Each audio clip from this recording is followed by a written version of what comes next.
Bonjour et bienvenue dans cette nouvelle vidéo. Aujourd'hui, résumé du Grand Prix de Monaco. Donc, grosse victoire de Verstappen. On sait qu'il a un talent de pilotage. On sait que les Red Bull ça cartonne. P2 pour Alonso, qui maintient Aston Martin en P2 au classement constructeur sur le championnat. P3 Ocon, première victoire d'Alpine, enfin premier podium d'Alpine sur le championnat 2023. Premier podium français sur le championnat 2023. Après, si on passe un peu sur Red Bull, on sait que Verstappen avait noté des problèmes de sous-virage sur sa monoplace. Par contre, pour Perez, ça a été catastrophique. Collision sur collision, mauvais arrêt au stand. Mercedes qui abandonne les aéropods pour tester des pontons. Monaco, c'est pas le meilleur endroit pour les tester parce qu'il n'y a aucune zone de dégagement. Vous avez direct le rail de sécurité ou le mur, et il y a très peu d'espace à Monaco, très peu d'espace sur doublé, d'où l'importance des qualifications à Monaco. Enfin, les qualifications sont importantes, mais à Monaco plus que dans les autres Grands Prix. On revient sur la victoire d'Ocon, il a quand même eu une pression de la part de Sainz qui a cherché à le pousser à l'erreur, tellement à le pousser à l'erreur qu'il a fait une collision par l'arrière et l'aileron, ça a coûté une partie de l'aileron avant de Sainz. Ensuite, la star de ce Grand Prix, ça a été la pluie qui a bouleversé le Grand Prix et la mauvaise gestion des pneus. Ferrari qui a attendu trop longtemps pour passer sur les intermédiaires en pensant qu'il y aurait une voiture de sécurité qui allait arriver et que ça allait leur faire un arrêt au stand bonus ou gratuit. Mais non, aucune safety car n'est arrivée. Petit rappel chez comment fonctionnent les pneus en F1.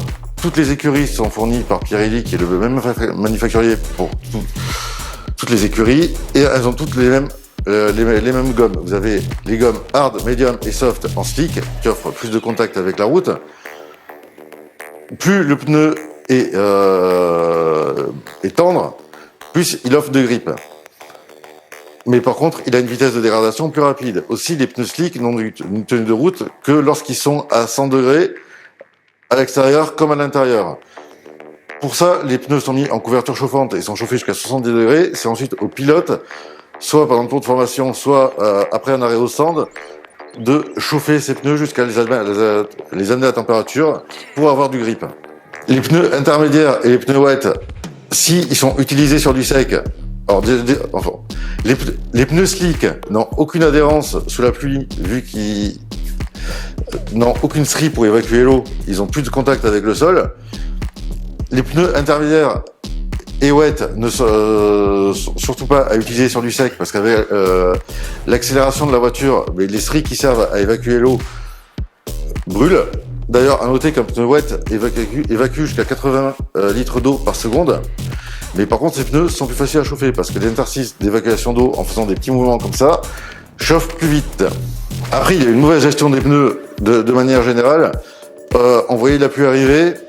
Ça aurait été déjà que certains pilotes, avec la pluie, glissaient avec des intermédiaires.